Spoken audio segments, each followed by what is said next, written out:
서울 강남의 한 웨딩홀, 화려한 꽃장식과 샹들리에 불빛이 유난히 눈부시던 오후였다. 입구 한쪽에 설치된 현수막에는 한기석 이수진 결혼을 축하합니다라는 문구가 큼지막하게 걸려 있었다. 하객들은 웃으며 사진을 찍고 서로 안부를 나누느라 분주했다. 그때 문 앞이 술렁이기 시작했다. 검은 원피스와 코트를 단정히 입은 한 여자가 두 소년의 손을 꼭 잡고 들어선 것이다. 두 아이는 똑같이 깔끔한 검은 정장을 차려입고 있었다. 사람들이 흘끗거리는 시선이 그들을 따라다녔다. 저 여자 어디서 많이 봤는데? 그러게, 근데 애들이 신랑이랑 너무 닮았어. 귓속말들이 오갔다. 그 여자는 이정화였다. 열해 전 아들을 못 낳는다는 이유로 이 집에서 쫓겨난 전부인. 오늘 그녀는 두 아들과 함께 이곳에 다시 나타났다. 아이들의 손을 잡은 정화의 표정은 담담했지만 속으로는 심장이 미친 듯이 뛰고 있었다. 엄마, 사람들이 자꾸 봐. 작게 중얼거린 막내의 손을 정화가 더 세게 쥐었다. 괜찮아. 오늘은 꼭 해야 하는 말이 있거든. 문턱을 넘으며 정화의 시선이 예식장 안쪽을 향했다. 그곳에는 그녀를 버린 남자가 서 있었다. 그리고 이 모든 이야기는 12년 전 한 병원에서 들은 한마디에서 시작되었다. 12년 전 정화와 기석은 결혼 8년 차였다.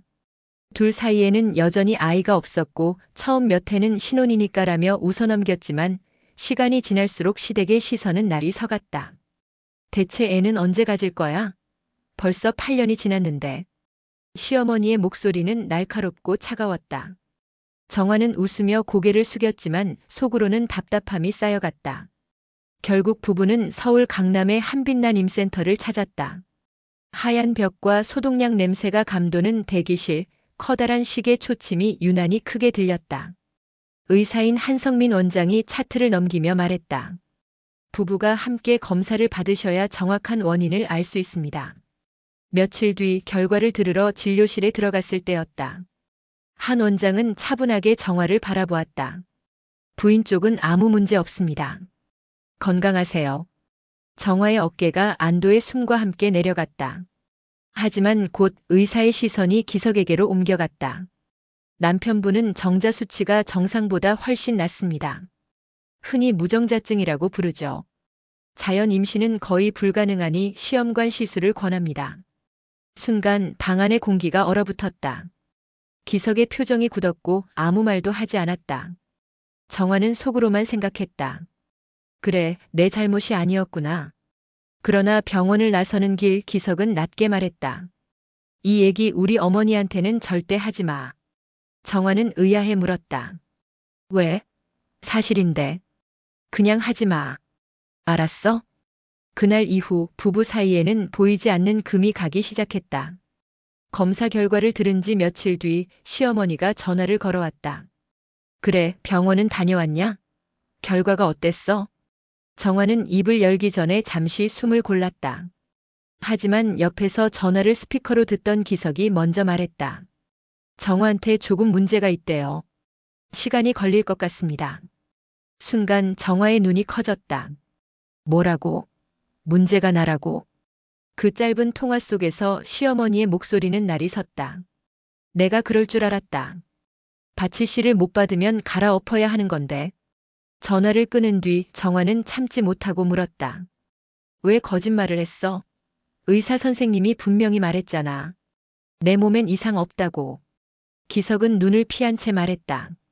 내가 멀쩡하면 뭐해. 어차피 애는 안 생기는 거잖아. 그걸 우리 어머니한테 내가 문제라고 말하라고. 체면이 있지. 정화는 그제야 깨달았다. 이 사람에게는 진실보다 집안 체면이 더 중요하다는 것을.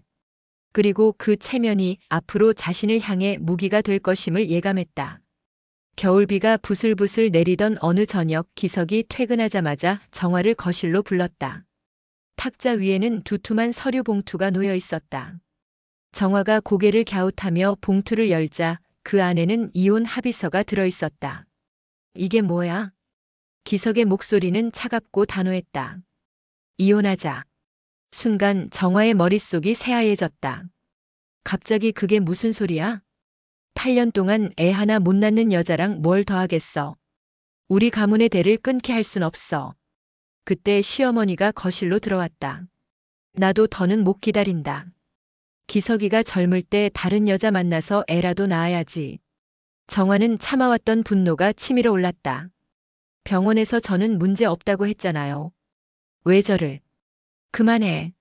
기석이 소리를 질렀다. 내가 우리 집안에 맞지 않아. 그게 전부야. 정화는 서류를 내려다보았다. 이미 남편 쪽 서명과 도장이 찍혀 있었다. 언제부터 준비한 거야? 한 달 전. 그 시점은 병원에서 검사받기 전이었다. 정화는 그제서야 알았다. 기석은 이미 오래전부터 그녀를 버릴 계획을 세우고 있었고 병원 검사는 단지 명분을 만들기 위한 절차에 불과했다는 것을. 그날 밤 정화는 결혼 생활과 함께 세상에 대한 믿음도 내려놓았다. 그날 밤 정화는 옷 몇 벌과 서류가 든 가방 하나만 챙겨 집을 나섰다. 돌아보지 않았다. 그 집에는 더 이상 머물 이유도 돌아갈 이유도 없었으니까. 서울역 근처의 낡은 고시원 좁은 방 한 칸이 그녀의 임시 거처가 됐다. 창문 하나 없는 방 안에서 며칠을 누워 지냈다. 휴대폰도 꺼두고 누구와도 연락하지 않았다. 그러던 어느 날 예전 직장 동료에게서 전화가 왔다. 정화야, 어디 있어? 연락이 안 돼서 걱정했어. 그냥 잠깐 혼자 있고 싶어서. 동네에서 이상한 소문이 돌던데 너 괜찮은 거야? 소문? 사람들이 내가 극단적인 선택을 했다고 하더라. 정화는 아무 말도 할 수 없었다. 집을 나온 지 채 일주일도 안 돼 세상은 그녀를 사라진 사람으로 만들고 있었다. 그 소식을 듣고도 기석은 찾으러 오지 않았다. 그 순간 정화는 결심했다. 더 멀리 아무도 자신을 모르는 곳으로 가기로. 몇 날 뒤 그녀는 남쪽 끝 전남 순천의 작은 시골 도시로 내려갔다. 낡은 원룸 한 칸을 얻고 근처 편의점에서 야간 아르바이트를 시작했다. 그곳에서 다시 살아갈 방법을 천천히 찾으려 했다. 순천에 내려온 지 3달쯤 되던 어느 오후 편의점 계산대에서 손님을 보내고 막 물건 진열을 하고 있던 정화의 휴대폰이 울렸다. 등록되지 않은 번호였다. 여보세요? 안녕하세요. 한빛난 임센터입니다. 순간 심장이 쿵 내려앉았다. 혹시 한기석 씨 배우자분 되시나요? 정화는 잠시 말을 잇지 못했다. 네, 맞는데요. 정자 냉동 보관 기간이 곧 만료됩니다. 연장하실 건가요? 아니면 폐기하실 건가요? 정화의 손이 떨렸다. 몇 초간 침묵이 흘렀다. 혹시 남편 없이도 시술을 받을 수 있나요? 네, 가능합니다. 보호자 없이 오시는 분들도 계십니다. 전화를 끊은 뒤 정화는 한참 동안 멍하니 서 있었다. 그 순간 한 가지 생각이 머릿속을 파고들었다. 혹시 나 혼자 아이를 가질 수 있는 걸까? 그날 밤 좁은 원룸에서 라면을 끓여 먹으며 그녀는 결심했다. 누구의 허락도 인정도 필요 없다. 아이를 갖는다면 그 아이는 오직 나의 가족이 될 테니까. 다음 날 아침 정화는 서울행 버스표를 끊었다. 다시 한번 한빛난 임센터로 향하기 위해서였다. 서울 한빛난 임센터 진료실, 하얀 가운을 입은 한성민 원장이 차트를 넘기며 말했다. 정자 상태가 보관 연한은 조금 지났지만 질은 아주 좋습니다. 시술 성공 확률도 나쁘지 않아요. 정화는 작게 고개를 끄덕였다. 그럼 바로 시작하고 싶어요. 첫 번째 시술은 실패였다. 결과지를 받아든 순간 가슴이 텅 빈 듯 허전했다. 두 번째 시술도 마찬가지였다. 몸도 마음도 점점 지쳐갔다. 이번에도 안 되면 그만해야 하나? 세 번째 시술을 마친 지 2주가 지난 어느 아침 정화는 떨리는 손으로 임신 테스트기를 꺼냈다. 하나, 둘, 두 줄이 선명하게 나타났다. 그 자리에서 주저앉아 울음이 터졌다. 그리고 며칠 뒤 초음파 검사에서 한성민 원장의 목소리가 울려 퍼졌다. 축하합니다. 쌍둥이네요. 정화의 눈물이 쏟아졌다. 하나도 기적인데 둘이라니. 하늘이 그녀의 외로움을 2배로 채워준 듯 했다. 10달 뒤 세상의 모든 빛을 모아놓은 듯한 두 생명이 태어났다. 정화는 두 아들의 손가락을 번갈아 쥐어보며 속삭였다. 지훈아, 지환아, 엄마가 평생 지켜줄게. 밤마다 한 아이가 울면 다른 아이도 따라 울었다. 하루 수면 시간은 두세 시간을 넘기기 어려웠지만 피곤하다는 생각은 들지 않았다. 새벽 응급실에서 두 아이를 동시에 안고 진료실로 뛰어들던 순간조차 그녀는 행복했다. 하지만 아이들이 유치원에 다닐 무렵 첫 번째 질문이 시작됐다. 엄마, 아빠는 어디 있어? 정화는 웃으며 대답했다. 엄마가 아빠 역할도 할 거야. 우리 지환이 달리기 하는 거 엄마가 항상 보러 갈 거잖아. 그 대답에 아이들은 고개를 끄덕였지만 정화의 가슴 한쪽은 조용히 저려왔다. 언젠가는 이 질문에 진실로 답해줘야 할 날이 올 거라는 걸 알았기 때문이다. 아이들이 10살이 되던 해 질문은 더 이상 단순하지 않았다. 엄마, 우리는 왜 김씨예요? 친구들은 다 아빠 성을 따르는데. 학교에서 아빠 이름 쓰라고 하는데 뭐라고 써야 해? 정화는 한동안 대답을 미뤘다. 하지만 하루가 다르게 자라나는 아이들의 눈빛에는 궁금증이 더 짙어지고 있었다. 그리고 어느 날 지훈이의 말이 그녀의 마음을 깊게 찔렀다. 엄마, 나 진짜 아빠 보고 싶어. 그날 밤 정화는 아이들이 잠든 방에서 오랫동안 서성였다. 친아버지가 어떤 사람인지, 왜 함께 살지 않는지 이제는 말해줘야 할 때가 온 것 같았다. 하지만 어떻게, 어디서부터 시작해야 할지 막막했다. 그런데 마침 뜻밖의 소식이 들려왔다. 전남편 한기석이 재혼한다는 이야기였다. 결혼식은 서울 강남의 대형 웨딩홀에서 열린다고 했다. 정화는 그 순간 결심이 섰다. 이제 숨겨온 진실을 아이들 앞에서 그리고 세상 앞에서 드러낼 때가 왔다. 정화는 기석의 재혼 소식을 듣고도 처음엔 망설였다. 이제 와서 내가 나서는 게 무슨 의미가 있을까? 하지만 마음 한구석에는 오래전 묻어둔 기억 하나가 떠올랐다. 아이를 임신했을 무렵 용기를 내어 기석을 찾아간 적이 있었다. 배는 이미 제법 불러 있었고 아이 아버지에게 이 소식을 알려야 한다고 생각했다. 기석이 운영하던 회사 건물 앞에서 그녀는 그를 기다렸다. 그런데 눈앞에 펼쳐진 장면은 예상과 전혀 달랐다. 기석이 한 젊은 여자와 손을 잡고 나오는 모습이었다. 그 여자는 웃으며 말했다. 오빠, 우리 벌써 몇 년째 만나고 있는데 결혼은 언제 해줄 거야? 기석은 태연하게 답했다. 조금만 더 기다려. 곧 할 수 있어. 그 대화를 들은 순간 정화의 다리는 힘이 풀렸다. 몇 년째? 그럼 우리가 이혼하기 전부터였단 말이야. 그날 그녀는 아무 말도 하지 않고 돌아섰다. 그리고 혼자가 된 몸으로 아이를 키울 결심을 했다. 그 기억은 이번 결혼식에 가야만 하는 이유가 되었다. 서울 강남의 대형 웨딩홀, 화려한 조명과 음악이 쏟아지는 입구에 정화와 두 아들이 모습을 드러냈다. 검은 정장 차림의 지훈과 지환은 긴장한 듯 엄마의 손을 꼭 잡고 있었다. 하객들의 시선이 순식간에 그들에게 쏠렸다. 저 애들 신랑이랑 똑같이 생겼어. 쌍둥이야? 어떻게 된 거지? 웅성거림이 점점 커져갔다. 멀리서 기석이 그 모습을 보고 굳어버렸다. 그 순간 신부 대기실에서 하얀 드레스를 입은 이수진이 뛰어나왔다. 오빠, 무슨 일이야? 왜 이렇게 시끄러워? 그녀의 시선이 정화와 아이들에게 닿는 순간 표정이 하얗게 질렸다. 기석은 급히 걸어와 낮은 목소리로 말했다. 여기가 어디라고 온 거야? 나가. 정화는 가방에서 한 장의 서류를 꺼냈다. 기억나? 병원에서 냉동 보관했던 거. 주변 하객들은 숨을 죽이고 지켜보고 있었다. 정화는 아이들 앞으로 한 발 내밀며 이 결혼식이 끝날 수 없음을 예감했다. 정화의 손에 들린 서류가 바스락거렸다. 그 위에는 분명히 정자 채취 및 냉동 보관 기록이라는 글자가 선명했다.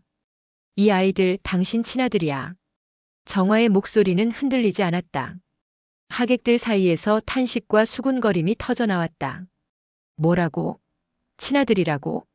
그럼 지금까지 숨긴 거야? 기석은 얼굴이 하얗게 질리며 손사래를 쳤다. 말도 안 돼. 어떻게? 정화가 말을 끊었다. 당신이 직접 병원에서 냉동 보관했던 거 기억 안 나? 의사 서명까지 다 있어. 이수진이 날카로운 목소리로 외쳤다. 거짓말이야. 오빠한테는 우리 아들밖에 없어. 정화의 시선이 이수진에게로 향했다. 그게 참 이상하지. 무정자증인데 어떻게 자연 임신이 된 건지. 그 순간 예식장 문이 벌컥 열리며 한 남자가 헐레벌떡 뛰어들어왔다. 수진아, 너 우리 아들 데리고 지금 시집 가려고 하는 거야? 순간 모든 시선이 그 남자에게 쏠렸다. 그리고 정화는 직감했다. 이제 숨겨진 모든 진실이 드러날 시간이라는 것을. 예식장 안은 순식간에 술렁거림이 폭발했다. 하객들은 서로 얼굴을 마주보며 저 남자가 누구야? 그럼 신부가 바람핀 거야? 하고 속삭였다. 기석이 굳은 표정으로 물었다. 저 사람 누구지? 이수진은 눈을 크게 뜨며 뒤로 물러섰다. 오빠, 내가 설명할 수 있어. 그게. 남자가 말을 끊었다. 무슨 설명? 내가 돈 많은 남자 잡겠다고 우리 아들을 친자처럼 속인 게 설명이야? 시어머니가 비틀거리며 두 사람 사이로 다가왔다. 뭐라고? 그럼 우리 손자가 아니라고. 남자는 단호하게 고개를 끄덕였다. 네, 민우는 제 아들입니다. 유전자 검사 결과도 있어요. 하객들의 탄식이 더 크게 번졌다. 세상에, 그럼 신랑은 가짜 손자를 키운 거네. 드라마보다 더하네. 이수진은 울음을 터뜨리며 기석을 붙잡았다. 오빠, 미안해하지만 사랑한 건 진심이었어. 기석은 그 손을 뿌리치며 고개를 돌렸다. 그 순간 시어머니가 이수진을 향해 날카롭게 외쳤다. 내가 우리 집을 얼마나 우습게 봤으면 이런 짓을 해. 예식장은 더 이상 축하의 자리가 아니었다. 거짓과 배신이 한꺼번에 무너져 내리는 순간 모두가 숨을 죽인 채 서 있었다. 혼란스러운 웨딩홀 한가운데서 정화는 두 아들의 손을 꼭 잡았다. 아이들의 눈은 커다란 소용돌이 속에서 길을 잃은 듯 흔들리고 있었다. 기석이 떨리는 목소리로 물었다. 정화, 얘네가 정말 내 아들들이야? 정화는 단호하게 고개를 끄덕였다. 유전자 검사 언제든 해봐. 결과는 변하지 않으니까. 하객들은 숨을 죽였고 카메라 플래시마저 멈춘 듯 했다. 기석은 잠시 말을 잇지 못하다가 고개를 숙였다. 이수진은 얼굴을 감싸 쥔 채 뒤로 물러났고 아까 들어온 남자는 냉담하게 그 모습을 바라보고 있었다. 시어머니마저 말을 잃은 채 의자에 주저앉았다. 그토록 자랑하던 손자가 사실 남의 피라는 걸 알게 된 순간이었다. 정화는 아이들의 등을 토닥이며 낮게 말했다. 우리 가자. 오늘 보여줄 건 다 보여줬어. 그리고 천천히 문을 향해 걸음을 옮겼다. 뒤에서 기석이 간절하게 불렀다. 정화, 기다려. 유전자 검사 꼭 하고 싶어. 정화는 잠시 멈췄다가 고개만 돌려 짧게 대답했다. 좋아. 하지만 오늘은 여기까지야. 그 한마디로 10년 묵은 진실은 모두의 눈앞에 드러났다. 결혼식장에서 나와 서울 거리를 걷던 정화는 아이들의 손을 더욱 꼭 잡았다. 찬바람이 불었지만 마음 한구석은 오히려 가벼워졌다. 10년간 숨겨졌던 진실이 세상 밖으로 나온 순간 그녀의 짐도 함께 내려놓은 듯 했다. 일주일 뒤 기석은 약속대로 대학병원에서 유전자 검사를 진행했다. 결과는 99.99% 일치. 두 아이는 그의 친아들이 맞았다. 보고서를 들고 있던 기석은 한동안 아무 말도 하지 못하다가 힘겹게 입을 열었다. 정화, 미안하다. 정말 미안하다. 정화는 담담하게 대답했다. 미안하다고 해서 바뀌는 건 없어. 하지만 아이들에게는 아빠니까 내가 선택한 만큼 관계를 이어가. 시어머니 역시 몇 주 뒤 조심스레 연락을 해왔다. 내가 용서받을 수 없다는 걸 안다. 그래도 손주들을 볼 수 있게 해줘서 고맙다. 정화는 짧게 대답했다. 아이들은 죄가 없으니까요. 하지만 저한테는 시간이 필요합니다. 그 후로 기석은 한 달에 한 번 아이들을 만나러 왔다. 정화는 그 시간을 존중했지만 자신의 삶에 기석을 끌어들이지는 않았다. 순천의 작은 원룸에서 아이들과 함께 먹는 저녁, 숙제를 봐주고 하루 있었던 일을 나누는 평범한 일상이 정화에게는 무엇보다 소중했다. 아무리 세상이 변해도 세 식구가 서로를 바라보며 웃는 그 순간만큼은 완벽했다. 정화는 속으로 조용히 다짐했다. 나는 버려진 여자가 아니다. 나는 두 아이의 엄마이고 나 스스로의 인생을 지켜낸 사람이다. 그리고 그 다짐은 앞으로도 그녀의 하루하루를 밝히는 등불이 될 것이었다.